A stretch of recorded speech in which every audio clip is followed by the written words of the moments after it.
Hello everyone, welcome to my channel, The Italian Makes It. Today, I'm gonna have a go at Kintsugi. Ta-da! Come on a journey with me.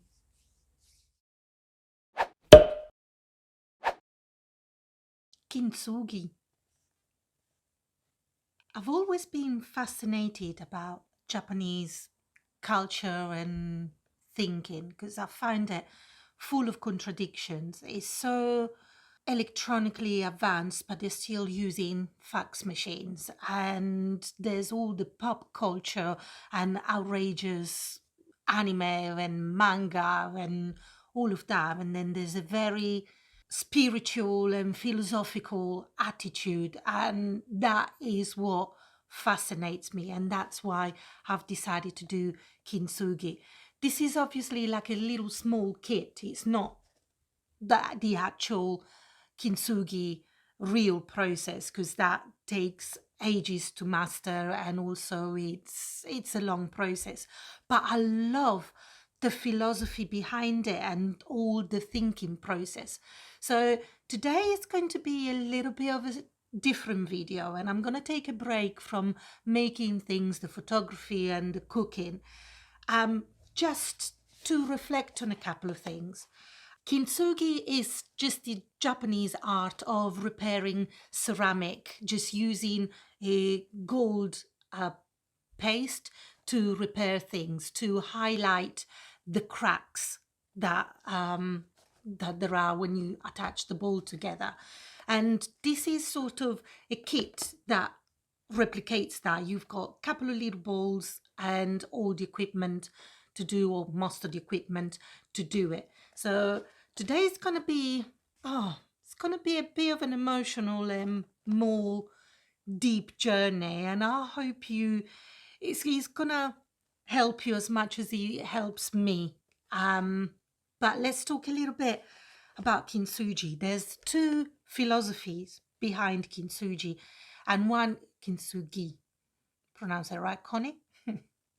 There's two philosophies, and one is wabi-sabi, which is embracing imperfection, and the other one is mushin, which is the non-attachment and the acceptance of change. I watched a video ages ago which actually inspired me to now do this, and it's a psychologist called Alexa Altman, which explains the philosophy so beautifully. So I'm going to take inspiration from that, but I'm going to put my input into it, and I'm going to show you why I do it and what it can do, what this kit can do for me. So let me take you on a little journey and see what we can get out of it. This is a cute little kit that I got from Amazon, and I have already opened it, but because I can't wait. It's just when I get something, I get itchy and I need to have a look at it. But let's have a look at it together. So you have the glue. There's a card for mixing the glue. You have a cloth, and inside you've got cute little ball, 1 and 2. You have the instructions, and it just gives you a little bit of details of what it's needed. Oh, and you've got the gold and the gloves. And the things that you need on top of what is in the kit, you need a little brush for the gold, a stick or something that helps you to mix the glue, and the hammer.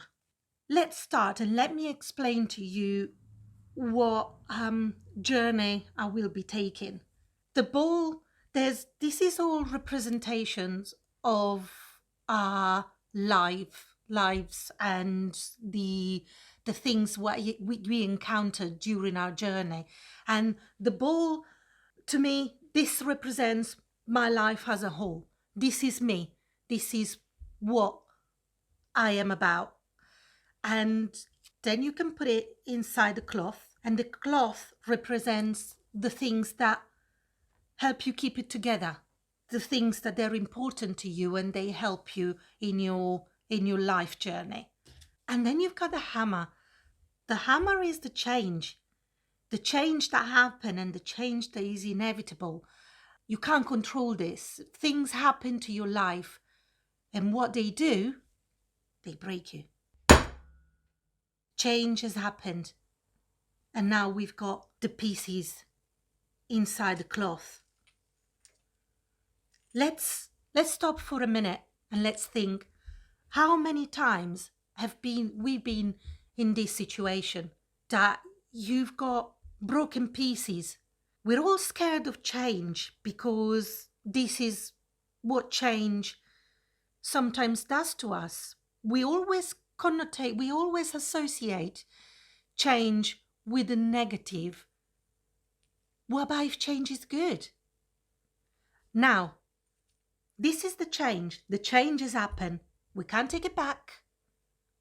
We can't do anything about it. We can't turn back time. All we got to do now, we've got a choice. We can leave in the cloth and forget about it, but it's still going to be there. It's still going to be affecting us, and it's still going to be on the back of our mind. Or we can just look at the pieces and see what's there and leave it, but at least we've acknowledged it. Or we can open the cloth, have a look at the pieces, put it back together, and make something beautiful out of it. So let's have a look. Wow, these are my pieces. Oh, it's a little bit emotional. And I've done this because I just like to think about the journey that I've taken and how many times I've seen the broken pieces and I've just sat down and thought, how am I going to put it together? How am I going to do it? So let's have a look and let's try to make sense out of this and see where the pieces need to go. There's some really little ones that we need to piece together. And this is a good exercise that, we never think about the pieces that we did put together. We always concentrate on the scars that we have and we're not moving forward. So this is good because this is making you think about the pieces that you've got, how you're going to be putting them together and how you're going to be moving forward from that. Acknowledging where you've been and acknowledging the journey that is taking you where you are. It's so important. But let's have a look. Oh my God, I don't even know where to start. But we can do it. We can certainly do it. Let's prepare the glue.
Now our little bowl has been glued together. This has really helped me to think about the journey that I've taken and where I came from and what I've achieved and all the breakages that I had to deal with. I hope it's going to inspire you to try. I found it very therapeutic. It's not easy putting it together, but I did it. And it's the same in life. It's not easy picking yourself up, but you do it with determination. You can do it, and you can achieve what you want to do in your life, and what you want to achieve. And also just keep reminding yourself of what you went through and what you did and the things that you've achieved. And now let's just, instead of hiding the cracks and instead of hiding our scars, we're going to be highlighting it as a reminder of where we've been and what we've done and what we went through. I should have mixed the gold with the glue, but I prefer just brushing it on afterwards. So that's what I'm going to try to do.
And this is my bowl. This has helped me to think back about the journey that I've taken and how far I've gone and where I am today. Highlight all those scars, emotional scars or real scars. They're there for a reason, and they helped you to become the person you are. So accept them, accept what happened and how you put the pieces back together. So hopefully this is going to inspire you to try and to reflect on the journey that you've been on and highlight and take all the positive and the good things that happened to you. Yes, you got broken, but you fixed yourself. You put yourself back together and you just created something beautiful with what you experienced. So be proud of your scars and be proud of where you are. I hope you've enjoyed this video. It's been a bit of a different one, a bit of emotional. I was actually overwhelmed and very worried when I got the idea of doing it, but then I decided, I'm like, no, I'm going to do it. I actually made a bit of a mess of the bowl, but it doesn't matter. It's not about perfection. It's about putting the pieces together and highlighting those cracks and even the losses that you had in your life, which are all the little holes that you've got in your bowl. They're part of your life. We all have lost somebody that we love, and we've got holes in our life that we're trying to fill. But fill them with memories, fill them with the good, positive things. I hope you've enjoyed this video, and thank you so much for watching. Take care for now. Bye bye.